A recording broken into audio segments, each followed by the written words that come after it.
estamos acá reunidos con Juan Carlos Pugliese, quien a comienzos de 1984 asumió como rector de la UNICEN, fue reelecto en 1988 junto al señor Carlos Nicolini hasta 1992, fue presidente de la Comisión Nacional de Evaluación y Acreditación Universitaria entre 2000 y 2002, tuvo a su cargo la Secretaría de Políticas Universitarias hasta 2005 durante la presidencia de Néstor Kirchner. Posteriormente fue rector en el Instituto Universitario de River Plate hasta hace poco tiempo. En las pasadas elecciones fue candidato a vicegobernador por el Frente Progresista, Cívico y Social, acompañando la candidatura encabezada por Jaime Linares a nivel nacional y por Margarita Stolbizer. Fue profesor de Política Educativa en la Facultad de Ciencias Humanas de la UNICEN y actualmente es responsable de un proyecto de profesionalización de las Fuerzas de Seguridad de la Nación, Gendarmería, Prefectura, Policía de Seguridad Aeroportuaria. Bueno, comenzamos. Muy bien. Bueno, muchas gracias por la invitación y nos vamos a referir a las leyes educativas. Tengo acá una serie de preguntas que voy a tratar de contestar en la exposición y primero me gustaría señalar que las leyes significan una determinada concepción. O sea, cuando las leyes plasman generalidades y después hay otras serie de normas que van bajando y van aplicando a situaciones concretas. Por eso es muy importante señalar en primer lugar que el vértice de la pirámide normativa es la Constitución Nacional. Y la Constitución Nacional establece, a partir de la reforma del 94, cuestiones fundamentales que hacen a la organización universitaria, como es la garantía de la autonomía y la autarquía, la gratuidad y la equidad en las universidades nacionales. Por eso la primera transparencia de esto es una pirámide normativa donde están los distintos tipos de leyes, donde están las de mayor jerarquía, como es la Constitución, y en nuestro país, a partir de la reforma del 94, tienen la misma jerarquía constitucional los tratados internacionales que se incorporaron a la Constitución y que son los de no discriminación, los de protección de la mujer, de los niños, de los ancianos, como también del Tratado de San José de Costa Rica, que se refiere a los presos, a los privados de libertad y también al funcionamiento de la justicia o al derecho de justicia. Todos estos conjuntos de tratados internacionales y la Constitución son la ley suprema de la nación, por eso están en la primera parte. Cada una de las normas tiene un tipo de organismo que la sanciona.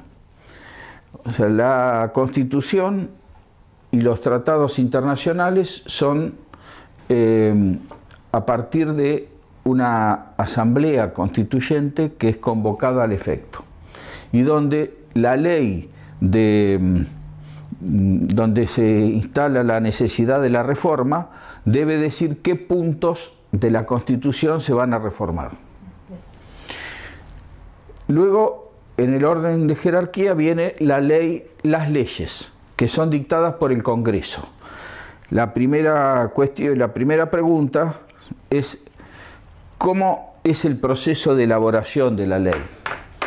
Las leyes son sancionadas por el Congreso de la Nación, que tiene dos cámaras, la Cámara de Diputados, que representan al pueblo de la Nación, y la Cámara de Senadores, que representan a las provincias. Recordemos que en nuestra organización política las provincias son anteriores a la nación y la Constitución es todos aquellos poderes que las provincias le delegan a la nación. Nuestra historia política ha considerado de muy poco valor los pactos, por ejemplo, pero los pactos son una necesidad y además debieran estar en el círculo virtuoso de la política, porque en una sociedad que es plural, lo importante es que todos los que convivimos en una misma sociedad tengamos algo que nos trascienda, y entonces dejemos de lado algunas de los espacios de derechos individuales que tenemos para vivir colectivamente. Eso es un pacto. Y en nuestro país se creó, se organizó nacionalmente a partir de pactos que se hicieron luego de las guerras entre las provincias. Entonces es importante, eso es lo que dice el preámbulo, en virtud de los pactos preexistentes. Por eso es importante el término pacto, y como yo estoy de vuelta de muchas cosas, me gusta decirlo porque dice, ¿cómo va a decir pacto? Y el pacto sí, es una cuestión normal de la política. Además, es una cuestión normal entre las personas, aunque no se llame de esa manera. Siempre uno está acordando determinadas cosas porque tiene algo que lo trasciende y que tiene un interés común. Bueno, ese interés es el que está por encima y es el que preserva la Constitución Nacional. Y en el caso de las universidades tienen autonomía y autarquía. La autonomía hace al gobierno propio de la universidad y la participación en ese gobierno de los distintos claustros o estamentos. Es decir, los docentes, los estudiantes, los graduados, los no docentes, y también la autonomía significa la sanción del propio estatuto, de la organización académica, etc. La autonomía universitaria es un tema de muchísima discusión, pero es bueno recordar que desde el año 86, en que se normalizaron las universidades, hasta ahora vivimos un periodo de autonomía. Y no se discute tanto la garantía de la autonomía, sino los alcances. Hoy es una discusión bastante saldada. Y eso es bueno cuando estamos viviendo el último año hacia el centenario de la reforma universitaria de 1918, que fue la que consagró la autonomía y que después este principio de la autonomía se difundió por todo el mundo. Las leyes que están vigentes en materia educativa, todas fueron sancionadas en el primer gobierno de Néstor Kirchner, o mejor dicho, en el gobierno de Néstor Kirchner en los primeros 2 años. Las leyes educativas vigentes son la Ley de Educación Nacional, que es la ley marco, que es del 2006, que establece la garantía del Estado respecto de la educación, que esa es otra cuestión que está en permanente discusión y que nosotros tenemos acuerdos bastante amplios en el espectro político en el sentido de cuál es el rol del Estado en la educación. Ya no se discute si el Estado tiene un rol principal o un rol subsidiario.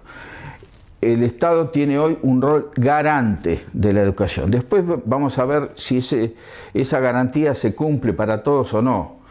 Pero si hablamos de las leyes claramente garantizan la participación del Estado para garantizar la educación para todos. La Ley de Educación Superior es la única que no ha sido reformada, salvo parcialmente, desde 1995. Me voy a referir a ella en forma particular un poco más adelante, pero quería marcar las otras leyes porque son muy importantes, aunque no tengan tanta publicidad como esta, que es la Ley de Educación Técnico Profesional y la Ley de Financiamiento Educativo, ambas del 2005. También hay otras leyes, por ejemplo la Ley de Educación Sexual, que es muy importante porque cada una de estas leyes ha tocado intereses, pero también ha sellado polémicas y ha marcado un rumbo, y hoy nadie discute la necesidad de una educación técnico-profesional ni el establecimiento de metas educativas, que es lo de la Ley de Financiamiento Educativo. Conviene decir una cosa, ya que nos referimos a la Constitución del 94. La Constitución del 94 establece distintos mandatos para al Congreso de dictar leyes. Por ejemplo, una es la creación de la Procuración del Tesoro, como de la Procuración de la Nación General, que es digamos, la separación de los fiscales y darles poder a los fiscales para la investigación de los delitos, que anteriormente estaba en cabeza de las policías o de las provincias. Ahora hay todo un cuerpo que se llama un cuarto poder. Eso fue creado en la Constitución del 94. La Defensoría General de la Nación. Y bueno, y otras instituciones. Y lo que mandó a hacer la Constitución del 94 es establecer un nuevo régimen rentístico, un régimen financiero, es decir, lo que es la coparticipación federal de impuestos. En eso no se ha avanzado nada. Lamentablemente este es un tema pendiente y eso tiene que ver mucho con lo que ha pasado en los 90, con el tema de la deuda externa, con el tema del presupuesto que ha sido un dibujo hasta ahora, con los impuestos que la mayoría no son coparticipables, y también con el disciplinamiento político de las provincias o de los legisladores a partir del manejo de la recaudación de impuestos. Situación completamente distinta a la de Brasil, por ejemplo, donde el Poder Ejecutivo no maneja presupuesto, sino que lo ejecuta, pero lo resuelve absolutamente el Congreso. Aquí no es así.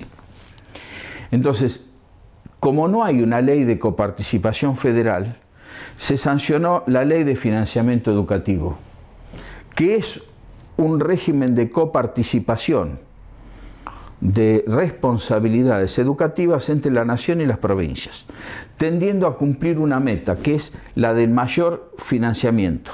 Y se pasó del 4% en términos de Producto Bruto al 6% en términos de Producto Bruto de la inversión consolidada entre la nación y las provincias. Es decir, la sumatoria de toda la inversión educativa entre nación y provincias es el 6% del Producto Bruto. Entonces, en un Producto Bruto que ha crecido hasta el año 2008, fue importante la mayor inversión educativa. Ahora bien, dentro de esa inversión educativa, en la nación los mayores recursos son de las universidades. Es decir, que el financiamiento de la educación superior es responsabilidad de la nación. Y aquí tenemos que abrir un paréntesis o un corchete para señalar que un rubro es la universidad y el otro rubro es el sistema científico, muy vinculado a la universidad, pero que tiene que estar presente, porque vivimos un mundo gobernado por el valor del conocimiento y por lo tanto la ciencia y la tecnología constituyen una herramienta fundamental, directamente vinculada con la universidad. Muy bien. Bueno, no dije nada respecto al proceso de elaboración de las leyes, pero una iniciativa se presenta en cualquiera de las dos cámaras, esa iniciativa pasa a las distintas comisiones, las comisiones emiten dictamen y luego se tratan en plenario. Y una vez que se sanciona en una cámara, pasa a la otra, que hace de cámara revisora. Si la otra cámara aprueba la ley, se promulga, se pasa al Poder Ejecutivo para su promulgación. Y si hay modificaciones, vuelve a la Cámara de Origen. Si ésta acepta las modificaciones, pasa al Poder Ejecutivo para la promulgación, y si no, vuelve a la otra Cámara. Si la rechaza, vuelve a la otra Cámara, que tiene que insistir con los 2/3 para que sea aprobada esas modificaciones. O si no es aprobada, no se puede tratar ese tema en ese periodo legislativo. Eso es más o menos así. La promulgación significa que una vez que el Congreso sanciona, el Poder Ejecutivo dicta un decreto donde establece que eso que sancionó el Congreso tiene vigencia, o sea, empieza a regir, es ley. Bueno, respecto del proceso que se llega a la sanción de la Ley de Educación Superior, tenemos que hacer un recordatorio de cuál era la época. La Argentina tuvo varios periodos que podemos distinguir como décadas. En la década de los 70, lo que más se recuerda es la dictadura terrible que vivimos, recordada en el mundo como una de las más sangrientas, con la secuela que todos conocemos. Por lo tanto, en el 83, cuando después de Malvinas después de la derrota de Malvinas se genera una sensación en el país donde, si le preguntábamos entonces a los argentinos qué es lo que querían, se podía responder con una sola palabra, que era democracia. Por lo tanto, fue un momento síntesis eso, donde digamos, la democracia se instaló en el 83, en diciembre del 83, y la agenda de ese gobierno democrático era muy clara. A mí siempre me gusta decir y hacerles estudiar a los chicos, ¿por qué no miran los decretos de Alfonsín, los primeros decretos de Alfonsín? Porque uno puede ver a través de las medidas que se toman cuál es la orientación del gobierno. Entonces uno toma los 150 primeros decretos, eran las designaciones de ministros, secretarios, subsecretarios, militares, como embajadores, jueces. El decreto 154 es el que interviene en las universidades nacionales para establecer la autonomía, para restablecer la autonomía. El 155 es el que manda al Congreso un proyecto de ley para para convocar un Congreso Pedagógico Nacional, para establecer las nuevas bases de la educación. El decreto 157 y 158 es el que procesa a las juntas militares. A mí siempre me gusta preguntar, bueno, ¿dónde estaban Videla, Macera, Agosti y las juntas militares durante todo el gobierno de Alfonsín?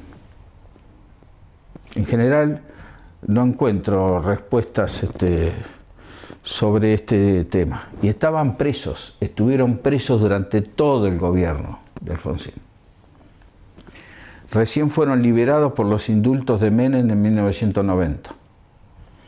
Bueno, ahí está marcando con esos decretos el rol de la educación y el rol de la revisión del pasado, porque no se podía fundar una democracia sobre la base de una claudicación ética, decía.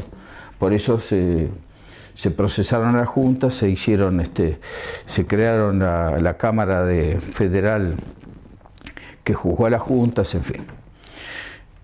Los otros decretos eran: uno, el establecimiento de la patria potestad compartida, porque hasta entonces, y esto para cualquier historia de países ayer, el hombre tenía preeminencia normativa frente a la mujer y frente a los hijos.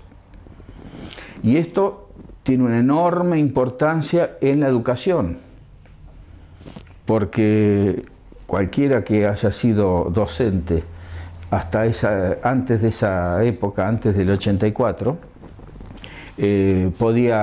tenía un montón de líos para llevar al chico a la escuela, porque era el padre el que lo tenía que firmar. Entonces, ante cualquier separación de los padres, se requería esto, que se usaba muchas veces como extorsión. Patria potestad compartida, es decir, educación, revisión del pasado, rol de la mujer. Eso está en la agenda central del gobierno. Y ahí se dictan distintas leyes educativas que tuvieron un carácter transitorio, porque el Congreso Pedagógico tuvo sus etapas y recién terminó hacia fines del gobierno de Alfonsín, y se dio lugar, digamos, la agenda del gobierno que llegó después, en medio de una crisis económica que fue muy grande y que no afectaba solo a nuestro país, sino en general a todos los países. Por ejemplo, uno podría decir, la Argentina tenía en 1989 una altísima inflación. Es cierto, sí, había 150 países del mundo que tenían inflación. Uno podría decir que a partir de la ley de convertibilidad con Menem, Argentina no tuvo inflación. Había 150 países en el mundo que dejaron de tenerla. O sea que hay reglas de juego económicas que impactan de forma distinta en los países, pero que tienen una... ¿Por qué? Porque hoy nada escapa a escala global. Entonces hay reglas de juego que son globales.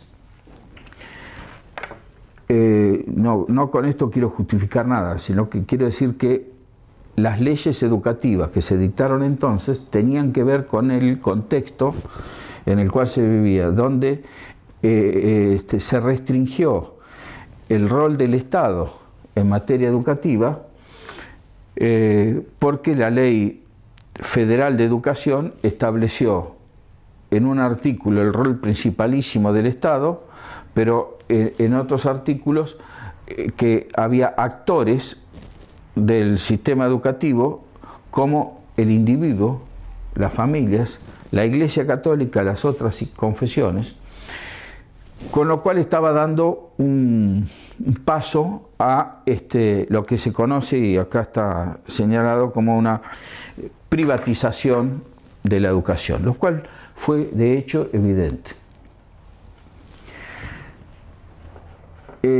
Cuando se discute la ley de educación superior, hubo distintos debates y se llegaron a algunos acuerdos.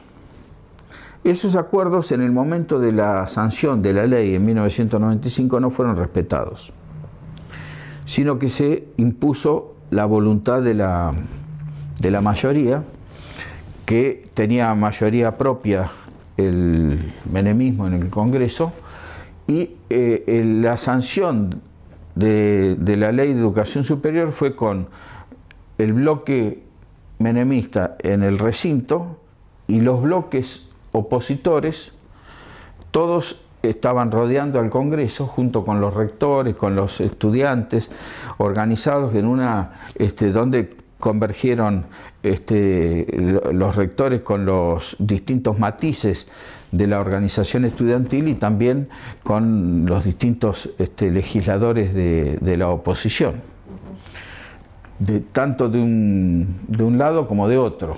O sea que había para todos los gustos, incluso actores políticos que después tuvieron relevancia. Bueno, ¿qué es lo que se discutía? ¿Por qué esa división? Porque lo que se discutía era cuál era el rol del Estado en la educación superior en momentos en que se empezaba a discutir en los organismos internacionales, que tenían una enorme influencia, si la educación superior era un bien público, un bien social, o un bien de transacción, un bien de renta. Esta discusión estaba concentrada principalmente en ese momento en el Banco Mundial, porque el Banco Mundial era el agente financiador de los cambios en la educación superior que se hicieron en esa época. Y la Ley de Educación Superior fue un instrumento para eso. Yo puedo contar que cuando fui secretario de Educación Superior, de educación superior o de políticas universitarias, porque se llamaba de una manera y después de otra, me tocó cerrar el crédito con el Banco Mundial.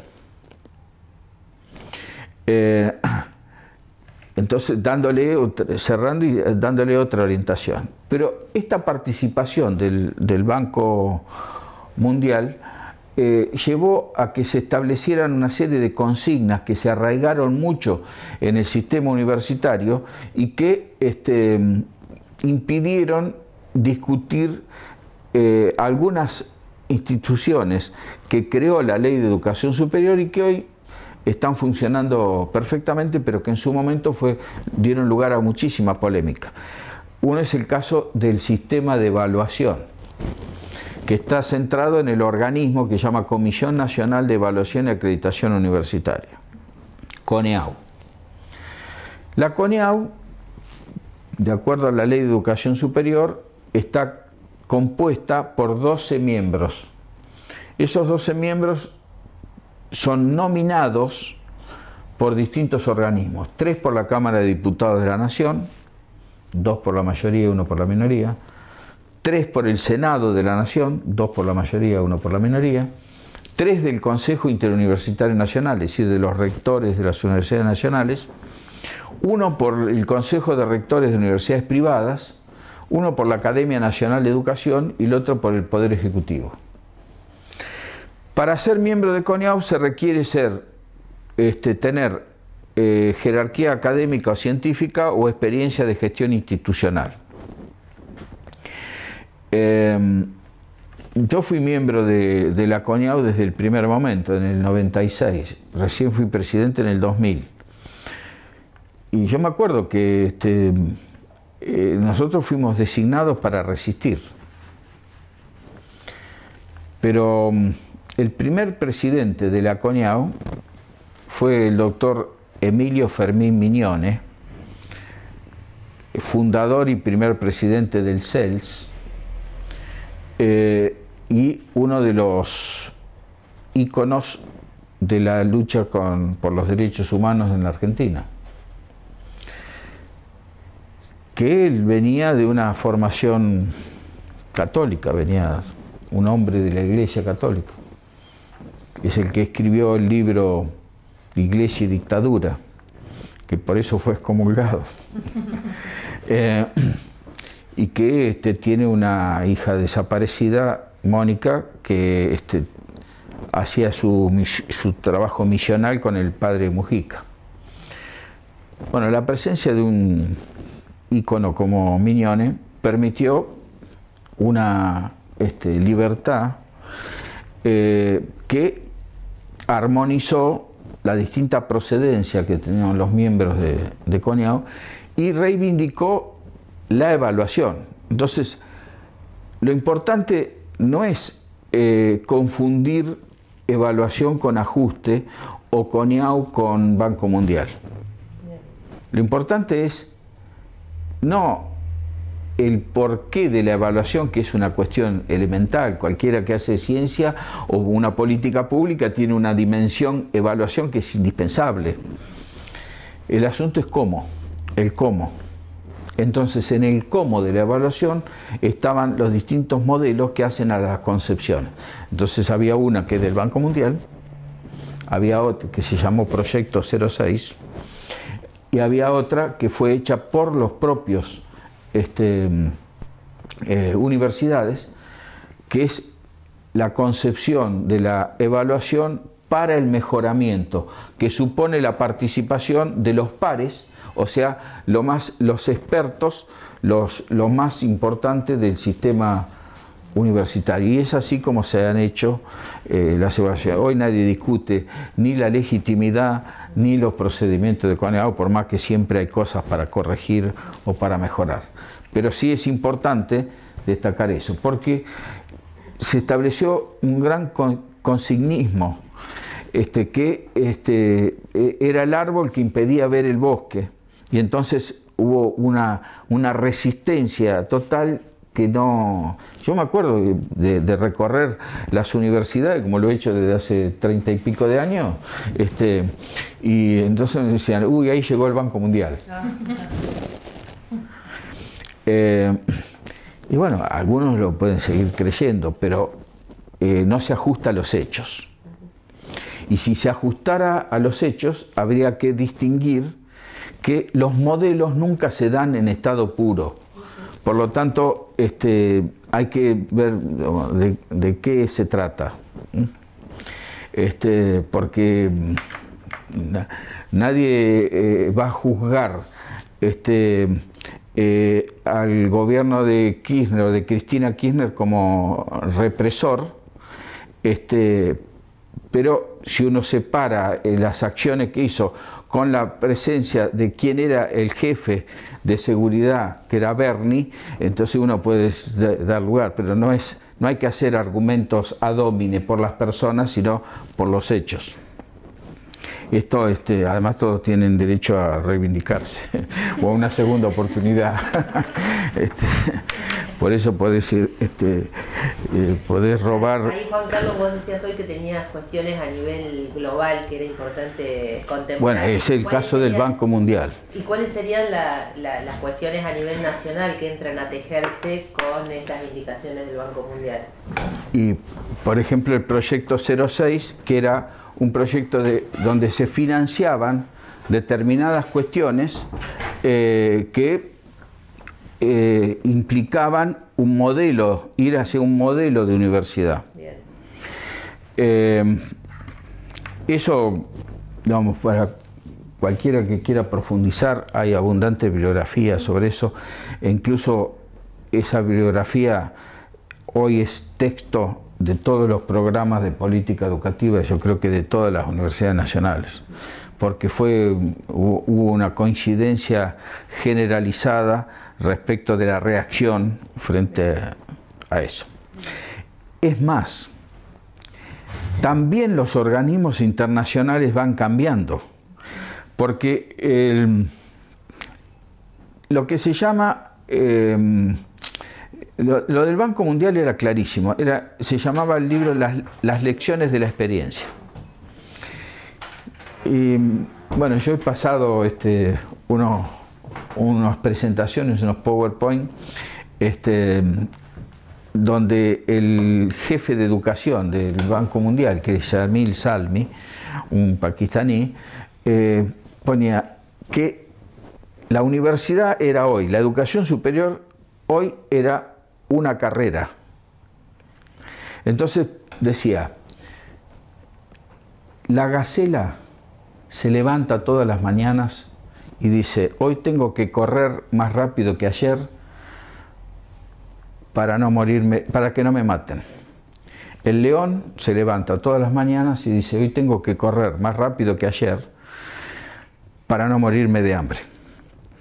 Entonces, con esa cruel metáfora de la naturaleza, explicaba qué es lo que tenían que hacer los jóvenes del mundo para poder alcanzar las metas del consumo, de la jerarquía, del poder, etcétera, etcétera. O sea que los valores nacionales, de la convivencia, eso no tenía nada que ver con lo que debía pensar un joven en este tiempo. Está clarísimo. Uno lo que tendría que decirle qué francos y transparentes que son. Esta es la realidad, pero uno lo lee y es así. En función de esos esquemas se financiaron actividades universitarias en muchos países del mundo que impactaron en los sistemas de educación superior. En la Argentina hubo un periodo que va desde el 1996, inmediatamente de sancionar la Ley de Educación Superior, hasta el 2002, en que lo cortamos, y después en el 2005 que no lo renovamos. Y eso ese era el crédito que llamaba Subproyecto 06, pero que en realidad, ¿por qué se llamaba 06? Porque 06 era educación superior, pero el 05, el 04, el 03 eran proyectos que afectaban las políticas sociales, las políticas de infraestructura. Todo estaba pensado y diseñado en relación a la capacidad del país para pagar la deuda externa. Eso era. Y esa capacidad del país se medía en función de las agencias calculadoras de riesgo. Bueno, no me quiero distraer porque esto es más complejo y más difícil de explicar, pero por lo menos que quede la presencia de los organismos internacionales como de impacto fuerte en las estructuras universitarias y en general en las políticas educativas de todos los países, incluida la Argentina. Y tomemos como organismos internacionales, no son los bancos. Los bancos cumplieron un papel menor, porque los bancos también tenían que ver con estas calificadoras de riesgo, que muchas veces estaban integradas con capitales de los bancos, pero se llamaban así. Esas son la Morgan, Standard, no me acuerdo, Petersen, Deloitte, eso. Y eso, esa orientación para el pago de la deuda es incompatible con el financiamiento de la educación superior. Por eso la consigna, lo que dijo oficialmente el gobierno de Menem es que es regresivo y reaccionario, que el conjunto del esfuerzo nacional pague la capitalización cultural de un puñado de argentinos que son los que van a la universidad.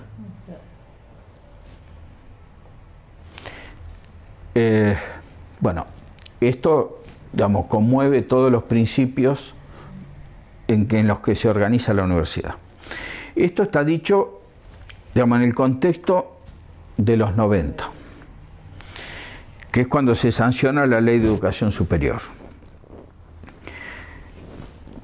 Después, la Ley de Educación Superior tiene 22 años de existencia y en general el sistema ha crecido mucho y no ha habido una voluntad reformadora de la ley. Yo puedo decir mi experiencia en el gobierno de Kirchner, donde se cambiaron todas las leyes educativas. Y cuando nosotros impulsamos el cambio en la Ley de Educación Superior, entregamos un proyecto, mejor dicho, las bases de un proyecto para discutirlo con los rectores y no recibimos respuesta. ¿De parte de los rectores? Sí, de parte de los rectores. Tampoco hubo acuerdos en los eventos, en los congresos, en fin, en las iniciativas que hubo en el seno de las universidades para cambiar la ley. Todos hablaban de hay que cambiar la ley, pero... Bueno. Y cuando uno analiza los distintos proyectos que se presentaron en el Congreso, encuentra una enorme coincidencia. Entre las distintas propuestas. Por supuesto, entre las distintas propuestas, enormes coincidencias. Repasemos, UCR, socialismo, PJ, bueno, hay de Frente Grande, PJ, UCR, varios de UCR, socialismo, hay un proyecto del que era senador Giustiniani, muy conocido. Bueno, ahí lo que se discutía eran varias cosas. Es decir, ¿qué debe comprender la ley? Entonces, hay una tendencia que está muy arraigada dentro de la UCR y del socialismo, que la ley debe atender las universidades nacionales, no las universidades privadas. Mi experiencia me indica, viniendo desde esa posición, que esto le conviene solo a las universidades privadas, porque no regula nada. Entonces, queda fuera de... me parece que una de las pocas cosas buenas que tiene la actual ley de educación superior es que regula todo ese nivel en un mismo cuerpo legal, y eso es bueno. Después están las discusiones permanentes que existen en la Argentina desde que se organizó la nación, desde que se sancionó la Constitución, que son las competencias entre la nación y las provincias, que en materia educativa siempre ha sido una materia de conflicto.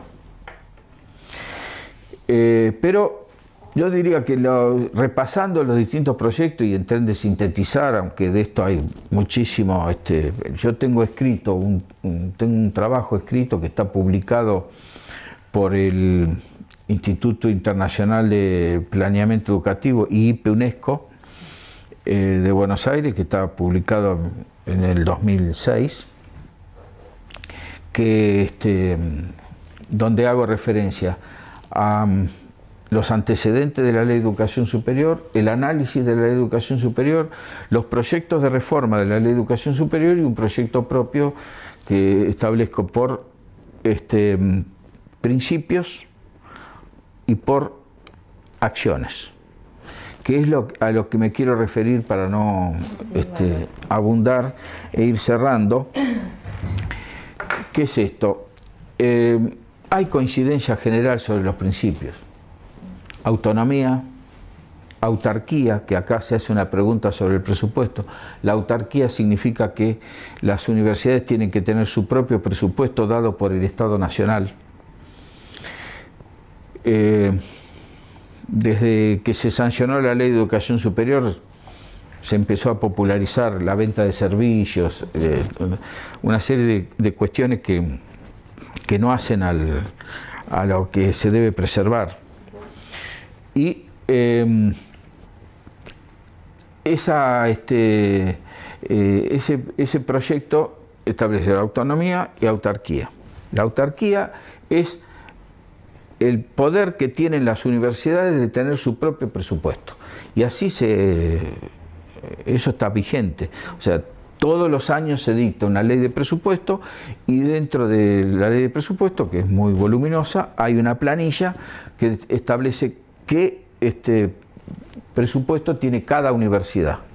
Y en eso están distinguidos entre lo que es docencia, investigación o ciencia y tecnología, extensión, que son las tres funciones principales de la universidad. Y después hay una línea de abajo donde se financian distintos programas que son los que pusimos en el 2004, que los hace la Secretaría de Políticas Universitarias con las universidades. Otro principio es la gratuidad de los estudios de grado. Creo que se debe avanzar, aunque ya de hecho prácticamente está hecho, pero se debiera avanzar en establecer la gratuidad de los estudios de posgrado que sean de interés público o de interés del Estado. Hay algunas acciones, por ejemplo, nosotros pusimos el plan de becas para carreras prioritarias y establecimos el programa de mejoramiento de la ingeniería para lograr mayor cantidad de ingenieros. Eso es. Bueno, otros programas son el programa de incentivo a los docentes e investigadores y también programas de incentivos para posgrados y esas cosas. Otro principio que tiene que establecerse es una mayor incentivo, mayor apoyo a los estudiantes en situaciones desfavorables. La universidad se tiene que hacer cargo, en lo que le toca, de las desigualdades que existen en nuestro país. Cuando yo entré a la universidad, hace casi 50 años, yo compartía los estudios con el hijo del zapatero o el hijo del carnicero o el hijo del panadero. Había una mayor homogeneidad en cuanto a los ingresos y una mayor conciencia respecto de asociar la universidad al progreso individual. Digamos, lo de mi hijo, el doctor, pegó muy fuerte en la sociedad argentina. Hoy la universidad reproduce la desigualdad social y existen, hay que hacer políticas activas para permitir que la gratuidad sea una herramienta para entrar a la universidad. Hoy los chicos no van a la universidad porque la universidad es gratis, van si tienen trabajo. Y eso hay que tenerlo en cuenta. Porque la gratuidad sirve como para los sectores medios bajos o medios. Pero si uno analiza en cuanto a ingresos, es la estratificación social, por debajo de eso no van a la universidad, o van a la universidad privada, no a la universidad pública. ¿Cómo? Si son pobres y van a la universidad privada. Sí, señor, es así. Y eso está demostrado por las estadísticas. Hagámonos cargo. De eso también hay que hablar, porque también nosotros tenemos en este mundo de las consignas o de las estigmatizaciones, decimos, ay, ¿cómo? El principio de gratuidad, el principio de equidad, más populares del Gran Buenos Aires, como la Universidad de Morón, la Universidad Abierta Interamericana, la Universidad Kennedy, esas universidades reciben estudiantes que tienen que responden a un sector socioeconómico por debajo de los que van a la Universidad de Buenos Aires. Claramente. Hagámonos cargo, hablemos de eso. Yo considero que eso tiene que estar en la ley, tiene que haber incentivos para eso. Y la otra, castigo que tienen los sectores más vulnerables de la Argentina, que son muchos, son los déficits del secundario. Por eso, discúlpame, pero la gratuidad por sí sola no resuelve. Los pedagogos reniegan de esto que voy a decir. Hay que hacer políticas remediales, talleres de oralidad y escritura. Eso no es tarea de la universidad, es tarea de la universidad. La universidad tiene que trabajar conjuntamente con la escuela media. La universidad no se puede aislar de su entorno social. La universidad debe responder a la sociedad que la nutre y que la financia. Miren, se hizo un estudio muy interesante hace unos años que se le preguntaba a gente de distintos sectores qué pensaban de la universidad. Y hay una frase de una señora que recibía planes sociales y vivía en un asentamiento, que contestó esto: si estos pueden entrar ahí, la vida de ellos va a mejorar. Esto es. Y la otra cosa que yo cuento siempre es lo que me pasó en el 2002, cuando yo estaba en el gobierno, en la Secretaría de Política Universitaria, y había estallado el país y además la gente decía que se vayan todos, que no quede ni uno solo. Entonces se convocó desde el Ministerio de Educación a ver cómo se podía ayudar para, digamos, para hacer una malla social, de contención social. Entonces una de esas, con uno de esos que se ofrecieron, era Marcelo Gallardo, el actual técnico de River Plate, que era entonces un jugador del Mónaco, muy reconocido, y que tenía una canchita y una escuela de fútbol en Merlo, de donde era él. Entonces él vino y dijo, bueno, muchas gracias por... Yo estaba con el ministro y con otros. Bueno, muchas gracias por el apoyo, porque él le daba de comer a 160 chicos y nosotros le pusimos los maestros.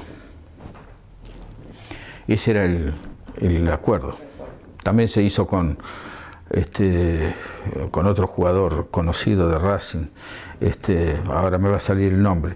Bueno, entonces Gallardo dice, no, dice, yo voy a ganar plata con ellos, porque yo tengo el pase de todos estos. Y yo le digo, pero vos sabés que ninguno de estos va a salir futbolista. Ninguno de estos va a salir futbolista.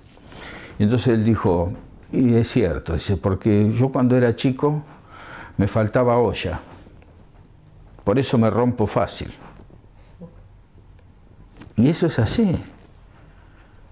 Entonces, hay que trabajar con el secundario. La universidad no puede ser la torre de marfil que recibe, mándenme a los chicos con... Entonces, aquí es donde hay otro mito que me interesa destacar en la universidad. Bien, entran todos a la universidad y los bochamos en la primera materia. O decimos ingreso irrestricto sin ningún curso y salen mal en la primera materia. Y no vuelven más. Y algunos no vuelven más. No vuelven más. O si no, otros vuelven y eligen la carrera y eso. Entonces, aquí es donde hay que decir, la ley, una nueva ley de educación superior, no solamente tiene que preservar los principios que están bastante instalados en todas en todo el espectro político, y también están vigentes en la universidad, como la autonomía, la gratuidad, la equidad, la autarquía, la capacidad de las universidades para dictar sus propias carreras, su organización académica, etcétera. Sino también hay que hacer una hoja de ruta de los cambios que hay que hacer en la universidad para concretar esos principios. Y eso es lo que se llama una ley operativa. Entonces a mí me parece que una nueva ley de educación superior no solamente debiera contar con una ratificación de los principios, mejorando lo que dice la ley de educación superior, que deja mucho que desear en eso, sino también un pacto entre todas las universidades para decir, vamos a mejorar la tasa de retención o bajar la deserción, vamos a graduar en carreras prioritarias. Dejemos de preguntarle a los chicos de 17, 18 años, ¿qué quieres ser, querido? ¿Médico, ingeniero, doctor? Y entonces los metemos en la universidad como por un tubo negro, todo cerrado, así, que es la monodisciplina. Es la monodisciplina. O sea, derecho, ciencias económicas, ingeniería, medicina, las sociales, los profesorados, geografía por un lado, historia por el otro, artes por el otro. ¿Y qué decís, ciclos orientados? ¿Cómo? ¿Ciclos orientados? Claro, pero hoy se crea una disciplina tras otra. No adaptar el chico a la disciplina. El episteme universitario fundado en las disciplinas está roto. No lo rompimos nosotros, ni lo rompió el imperialismo. Se rompió porque la evolución de la sociedad es así. Entonces, nosotros no podemos seguir organizando la universidad en torno a la monodisciplina en un país que tiene tantas carencias. Y esto no significa echar a ningún docente. Porque convengamos una cosa, la Argentina tiene la misma cantidad de docentes y el doble de instituciones universitarias en los últimos 30 años. En el 84 había 26 universidades nacionales, hoy hay 57. En el 84 había 23 universidades privadas, hoy hay 74. Había en el 84 más o menos 100 institutos terciarios entre todas las provincias. Hoy hay 400 y pico. Todos desarticulados entre las provincias, con las universidades. Somos un país digamos, donde nos sobra todo. Pero mientras tanto,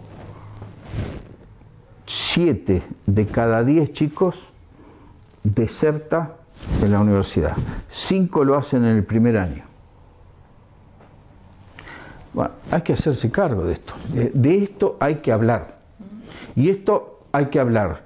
Unos pueden hablar desde una concepción socialista, otros desde una concepción no sé, freudiana, otros desde una concepción católica, o desde la cosmovisión que se quiera.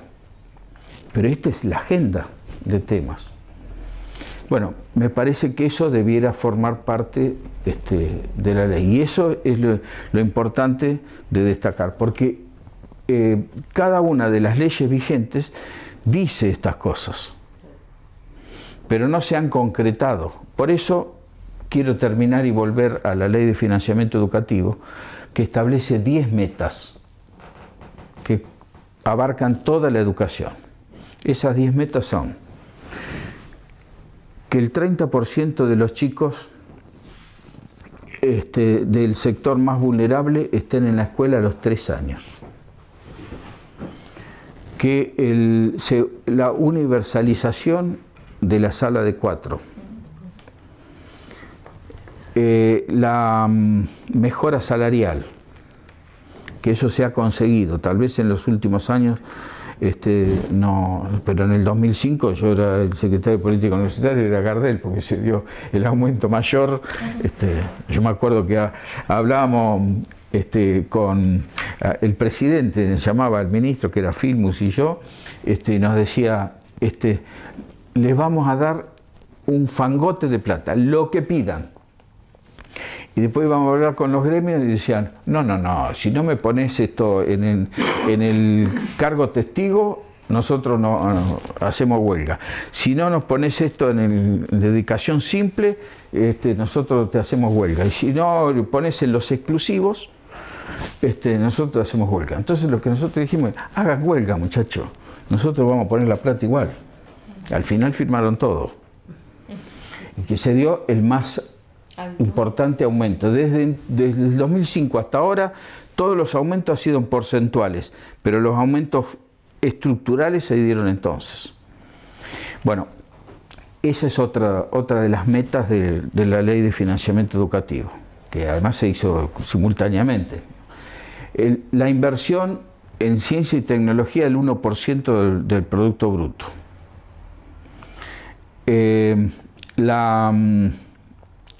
Infraestructura, la inversión en infraestructura, todo con una fórmula polinómica que establecía cuánto para salario, cuánto para infraestructura, eso porque se pasaba a mejorar la inversión educativa del 4% al 6% del Producto Bruto Interno, en un Producto Bruto Interno que creció como nunca. Bueno, todo eso, lo que se logró fue la inversión del 6%, pero los números son muy malos y son peores que cuando empezamos. Y eso realmente uno se hace cargo de lo que le toca, porque esto pasa porque no tenemos un buen funcionamiento colectivo, o porque privilegiamos la pelea chiquita y dejamos de lado las coincidencias generales que existen porque están escritas. Y si uno puede mirar, en los últimos años, todos los partidos políticos que se presentaron a las elecciones, tanto del 2011 como del 2015, dijeron en sus campañas que iban a cambiar la ley de educación superior. Y lo que dijeron que había que cambiar la ley de educación superior, hay coincidencias generales, pero muchísimas coincidencias. Y no se ha dado la voluntad política de concretar. Así que bueno, esto es lo que les quería decir. Bueno, si es un poco disperso, discúlpenme, chicos. Pero quiero haber dejado algunos títulos para llamar la atención o la curiosidad. Sí. Los temas prioritarios. Y les dejo un PowerPoint donde está todo desarrollado. Y sumado a eso, me parece que el secundario es el último nivel obligatorio. Creo que las prioridades sociales y socioeducativas han estado puestas ahí. Sí, pero también es cierto que la meta, una de las metas es la obligatoriedad del secundario. Sí. Y los números son estos. De cada 100 chicos que tienen 6 años, 5 años en la Argentina, 100 o 99 están en la escuela. De esos 99 que empiezan, 50 terminan el secundario. De los 50 que terminan, 25 no tienen comprensión de texto. De esos 25, 9 de cada 10 corresponden al decil más bajo de la sociedad. La educación reproduce la desigualdad social, claramente. Perdón, ¿no? Pero también es importante, me parece, como cristalizarlo. Porque cuando por ahí uno lo cristaliza de esta forma, que por ahí es fuerte, porque si bueno, el 50% termina la secundaria, empieza a haber como resistencias en reconocer que es la realidad. Así es. Que la realidad es esa, que no hay comprensión lectora, que los chicos dejan por cuestiones pedagógicas más que por vulnerabilidad social. Bueno, hay un montón de cuestiones que nos llevan a todos a resignificar muchas cosas desde el lugar que cada uno le toca, ¿no? Que es lo más complicado. Totalmente. Pero bueno, es difícil. Por eso decimos, de eso hay que hablar. Totalmente.